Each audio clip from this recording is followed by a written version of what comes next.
नाज़रीन तबी breaking news अवां शेयर कंदालो। शिकारपुर खां शिकारपुर वासी ब ॼणा पुरस्कार नमूने गुम थी विया। संदन वारसन ॿिन्ही जे अगवा जो शक ज़ाहिर करे छॾियो आहे। वारसन मूजिब PSO तेल कंपनी जो फील्ड ऑफिसर तनवीर सूमरो ऐं संदसि ड्राइवर नवीद महर गुज़िरियल ॾींहं खां मोबाइल नंबर बंदि मिली रहिया आहिनि। खेनि शक आहे त ॿिन्ही खे अगवा कयो वियो आहे। ख़बर के हवाले से अवां खे पहिरों ॿीहर ॿुधाईंदा आहियूं। इहा अहम ख़बर अवां सां शेयर करे रहिया आहियूं। शिकारपुर खां शिकारपुर वासी ब ॼणा पुरस्कार नमूने गुम थी विया आहिनि। संदन वारसन ॿिन्ही जे अगवा जो शक ज़ाहिर करे छॾियो आहे।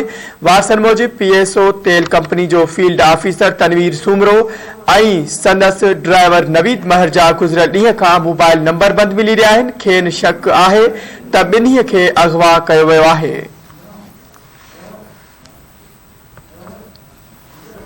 खबर के हवाले से अवां खे अपडेट करे आहियूं। तफ़सील मालूम कंदासीं। धरती TV शिकारपुर जो रिपोर्टर बरकत बिरोही असां सां लाइन ते मौजूद आहे।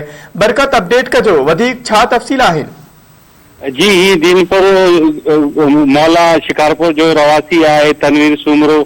वो जेको है PSO तेल कंपनी में फील्ड ऑफिसर है, जैसी ड्यूटी जेका है बलूचिस्तान के ज़ोबो वाले इलाके में है।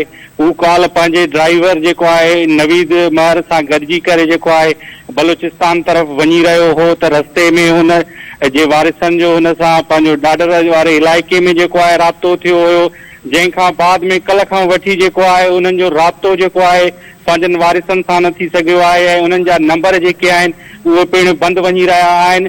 अहिड़ो इतलाह जेको आहे उन मग़विन जे जेको वारिसनि पारां पुलिस के ॾिनो वियो आहे। जंहिं बाद जेको आहे उन जी जेका कार आहे उन कार के जेको आहे मालिकनि ट्रेस करायो आहे, जंहिंजी लोकेशन जेका आहे जेकाबाद ज़िले में ॿुधायो पियो वञे।